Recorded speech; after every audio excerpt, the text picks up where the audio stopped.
It is 36 degrees outside. So if you can hear my air conditioning, I don't care. It's hot. Okay. So quick update. I know it has been 4 months since I last gave you an update.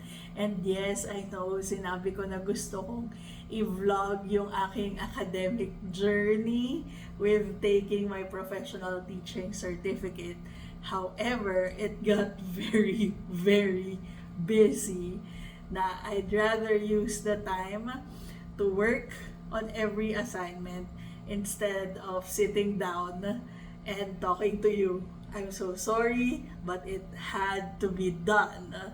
So, natapos na yung 10 weeks ko, term 1. I did not enroll for the next term because I realized I can't juggle it. Unlike before, yeah, I did my master's while I was teaching, yun yung trabaho ko. I realized na it is different if you are taking your school courseworks while you have a full-time job that is non-academic. Kapag pala, ikaw ay nagtatrabaho ng full-time 9 to 5, tapos nag-aaral ka, hindi siya kaya. To those who can do it, saludo ako sa inyo, but it is not for me. I was able to do it when I was in grad school kasi I was teaching. So both stuff I was doing professionally is in the academe. So kaya siyang pagsabayin. Unlike kapag yung work mo is in the industry and then you are studying, hindi pala siya kaya kasi your full focus is just with work, and by the time you're done, yeah, I know it's just 8 hours, pero by the time you're done, you're too exhausted. Sinabi ko na mas mahirap magturo kaysa magtrabaho in the industry, which is still true. Yun pa rin ang conclusion ko ngayon. But for some reason, hindi ko kayang pagsabayin yung industry and school. I guess everyone is built different. Tama sila. And yon ang aking capacity. Hanggang dun lang yung kaya ko. So, I decided the professional teaching certificate will always be there. I spoke with my advisors at UPOU and sinabi naman nila na I don't have residency. So, anytime I can go back to school, wala siyang ticking time bomb that you have to be back or else you have to repeat everything na na-enroll mo na. So I have earned out of 36, I have earned, out of 18 units, I have earned my first 6 units. So meron pa ako natitira that I can take whenever in the future hindi na ako ganito ka-loaded. So the project I'm doing, I was given a green light to share with you what I'm doing. So kaya hindi ko siya minimension before. I remember I read a comment asking what project I was doing. So I didn't mention it before because I didn't know if I was allowed to do it. But now, they said na, yes, you can mention what you're doing, basta don't give yung mga industry secrets mo, which I understand, obviously. So, I am currently working at Museo del Galion. The museum is located at Mall of Asia Complex in Pasay. So, hindi pa siya open. It will be open hopefully next year, 2026. The original plan was to have it open at the last quarter of 2025, but it is a non-profit donee institution, meaning if kung walang ma-raise na funds, we will not be able to to work on stuff that's needed for the museum to open. So, ibig sabihin, kung hindi kayang i-open ng end of the year, kinulang yung na-raise na funds. Which, it happens naman talaga. Ganun talaga kapag fundraising, pag non-profit. So, hopefully by next year, we will have enough funds raised para tuloy-tuloy lang yung construction and all for the museum to be open next year sa 2026. So yun yung work ko ngayon. I am currently managing the curatorial department of the museum and also the museum collections. So yun ang ginagawa ko. Yun.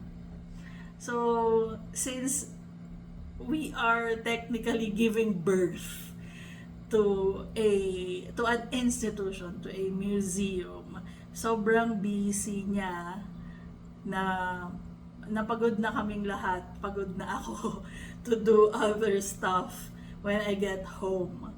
Hindi na kaya ng brain cells ko to absorb other stuff.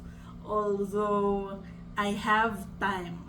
I have more time now compared nung nagtuturo ako to learn, to take courseworks. Pero yung physical and mental capacity na meron ako is not enough to take the coursework. So baliktad na. Dati wala akong time pero I have the capacity, mental and physical capacity to continue yung aking education. Ngayon naman, I have time pero wala na akong energy by the end of the day. So ganun ang nangyari. And of course, we prioritize ang ating income. The project is my full-time income sa ngayon. And I actually love what I'm doing. Yes, I love teaching, pero this one, kahit na anong pagod ko, masaya siya. So, actually, mas nag-enjoy ako compared to teaching. I'm so sorry, pero mas masaya yung sa museum work. I have always wanted to become part of a museum. I was able to do it several times through volunteer work and one project, pero I wasn't able to do it ng full time. I have been a volunteer since 2012.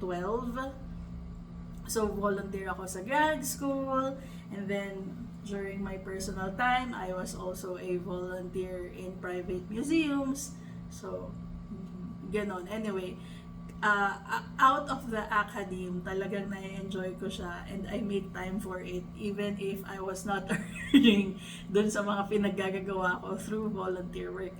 But because of the volunteer work, I was able to network, not intentionally building a network. It just so happened that I was able to build a network through volunteer, and for the first time ever in a decade, I was able to work in a museum, get paid to work in a museum.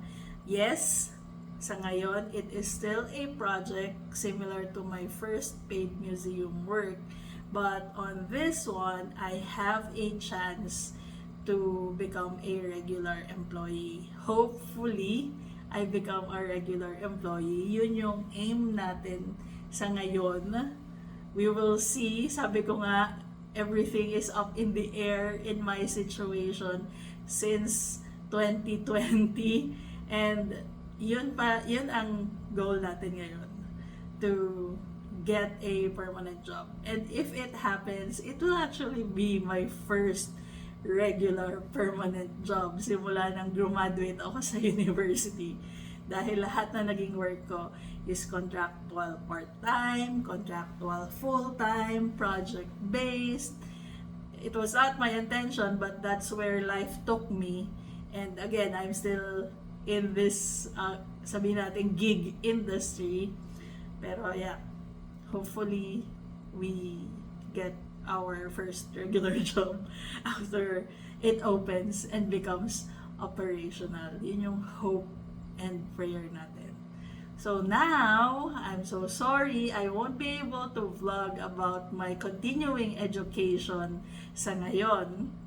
But, since I was given a green light to share what I'm doing sa aking work, yun naman ngayon ang magiging focus natin with my sit-down talks. I'm not sure how much I can show you sa work itself, but I'm pretty sure I can share stuff. So, pwede tayong mag-usap kagaya ng ganito. Pero to bring you in the actual job that I'm doing, wala pa, hindi pa tayo sure if allowed tayo doon. When they say yes, then I can bring you. Hanggat hindi ko kayo nadadala doon, then you know na hindi pa ako pinapayagan. So ngayon, pinayagan ako i-share kung saan ako nag-work, kaya na-i-share ko. Anyway, I'm rambling again. That's it. I will talk to you next time. Bye-bye.